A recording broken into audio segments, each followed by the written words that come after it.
Headline news जिंदा वेदनपुर વરિયા પ્રજાપતિ સમાજ થાનગઢ દ્વારા સમાજની વાડી ખાતે ભવ્ય મેગા એક્ઝિબિશનનું આયોજન કરવામાં આવ્યું હતું। આ એક્ઝિબિશનમાં ઇમિટેશન જ્વેલરી, કટલરી, આયુર્વેદિક ઉત્પાદનો, વિભિન્ન પ્રકારના ડ્રેસ, રાખડી કલેક્શન, સ્કિન કેર પ્રોડક્ટ સહિત વિવિધ આકર્ષક સ્ટોલ મૂકવામાં આવ્યા હતા। સુરત, જામખંભાળિયા, રાજકોટ, લીંબડી સહિત શહેરોમાંથી આવેલ વેપારીઓએ પોતપોતાના સ્ટોલ દ્વારા વિવિધ પ્રોડક્ટ્સનું વેચાણ કર્યું હતું। સ્થાનિક રહીશો અને આસપાસના વિસ્તારમાંથી મોટી સંખ્યામાં લોકોએ ઉમટી પડીને એક્ઝિબિશનનો આનંદ માણ્યો હતો અને ખરીદી કરી હતી।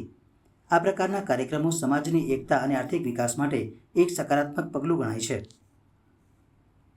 આજરોજ વરિયા પ્રજાપતિ સમાજની વાડી મુકામે થાનગઢમાં સરસ મજાનું વુમન એક્સપોનું આયોજન થયું। આ એક્સપોમાં છેલ્લા 2 વર્ષથી બહેનો કાર્યરત છે। ધીમે ધીમે બહેનોને આમાં વધારે રસ દાખવતા ગયા।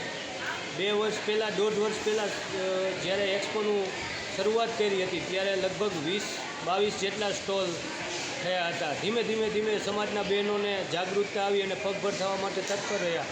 માટે અત્યારે આજે 50 કરતાં પણ વધારે સ્ટોલ આપણા એક્ઝિબિશનમાં હતા। સાથે સાથે દર 3 મહિને દરેક ગામમાં થાનગઢ, વાંકાનેર, મોરબી, રાજકોટ, મકનસર આવા ગામોમાં પણ આ એક્ઝિબિશનનું આયોજન થાય છે અને બહેનોને જે તે ગામની અંદર જે તે સમાજના બહેનો તરફથી ખૂબ સારો પ્રતિસાદ મળી રહ્યો છે।